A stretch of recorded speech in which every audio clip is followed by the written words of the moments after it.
phone based on a product Apple hasn't even released yet. Very, very curious how this one's going to work out with the new redesign and everything. Always packaged like they're smuggling something over the border, that's for sure. Let's go right in the middle here. Alrighty, here it is. Ooh, nice. Product red iPhone 8. They even included a screen protector for a 4.7-inch iPhone. Alright, a little pointless there. And here it is. Take a look at that, guys. Wow, I gotta give them props for the well-made packaging, that's for sure. It looks very, very good. The text is pretty similar. It's using the new San Francisco font. They're really nailing down these little details that give away a fake iPhone. Wow, if you look closely, iPhone 8 in red, 128 gigabytes, designed by Apple in California. Even a model number that I don't believe belongs to anything. Current ones start with a 5, A15. And oh man, this is where the details start faltering. Look at that. It's sideways a little bit. Apple would never do that, and it's cut off. But iPhone 8, AirPods with remote and mic, lightning to USB cable. Cool, cool. All right, so there is the red one. I gotta say, it looks very, very good. I like the packaging. They did well. Now I have another color here too I'm gonna unbox. Let's take a look at these. I believe there's a gold one in here and a silver, I think. All right, nice. There's the silver one. And it doesn't have the product red.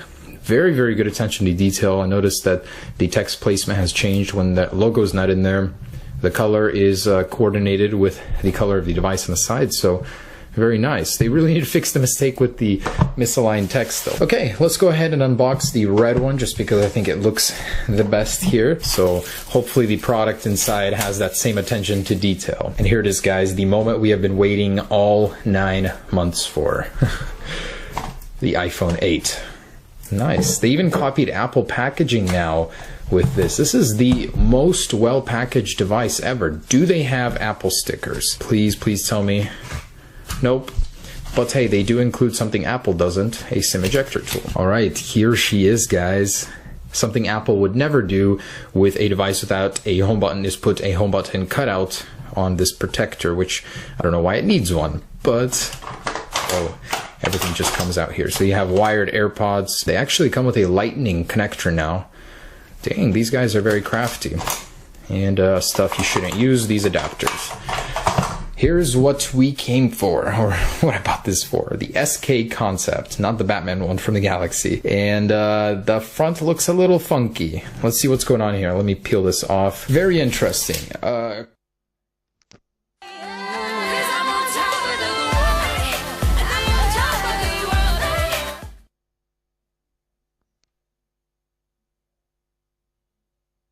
Let's see what's going on here. Let me peel this off. Very interesting.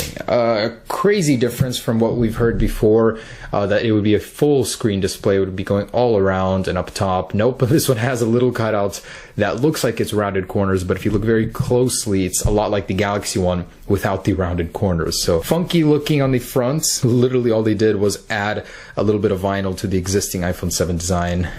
The red color is a little weird. It's like glossy. It's definitely a different shade of red. It doesn't have the matte effect going on, and it's a little more pinkish, orangish. Very interesting. The text on the back doesn't include the product red logo for whatever reason. And as you can see, it's reflective in silver, just like the Apple logo. So little tiny details here that are different than the real thing. Camera lens, probably a dud in there, but pretty tiny, especially compared to the one-to-one specs. It's a little bit elongated, different looking, but they tried, I guess. Power button here and some sort of plastic around it. It's not as elongated as it should be. It's even smaller than the stock iPhone power button, which is interesting. So little tiny design differences here. Not even one-to-one with the real thing size-wise. It's tinier. Front too. So let's go ahead and power it on and see what's lurking underneath the surface of this phone, which bastardized version of iOS. They got the splash screen right, but immediately it's apparent that the display just isn't there. So if you're trying to spoof somebody and sell this to them under the guise of an iPhone 8, it's not gonna work. I mean, it's immediately apparent. And it is incredibly thin though for what it is. It's even thinner, I believe, than the official model. Yeah. Wow, so they got that right. All right, and here it is. Press home to open. Oh yeah, I just realized this has no home button. Oh, it does though. So it's a capacitive home button underneath this little border chin area over here. So it's not actually on the screen, but I gotta say it looks pretty good. The display is pretty sharp actually. It's wow, pretty fluid, I must say. Looks quite good. Unfortunately, it's not running a clone of iOS 11, which is what I was hoping it would. No sort of shortcuts here. Basically, whoa, what's going on there? Some sort of glitch. It's got assistive touch on. Let's go ahead and see what this thing is running. Pretty close. The font's a little bit off. 11.0.1. Whoa, that is so funny. Apple seems to have updated iOS 11 without us even knowing it, before the real one is even out. Interesting. 32 gigabytes, available 28 even. Cool. So pretty close here. It's got all the telltale signs, but I'm disappointed they didn't go and change all of the little things in iOS 11. They just made it seem like iOS 11. So there's Spotlight, nothing really going on here. Edit, pretty close interface. So let's check out Spotlight, notifications, a little bit interesting. Control Center, what do we have for Control Center? Is there no Control Center? You're kidding me. Oh, okay, there it is. So iOS 11 Night Shift, this is the iOS 10 one, but you do have the 2 pages. Very, very good. Let's see if there's a sort of 3D touch control here. Oh, there is. So if you hold on an icon, you get the 3D touch interface.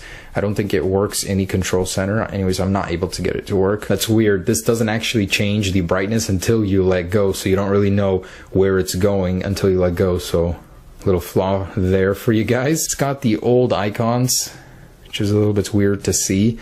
I've gotten so used to the iOS 11 ones. Safari is Chrome, of course. There's obviously no fingerprint sensor anywhere, not on the back, not on the front.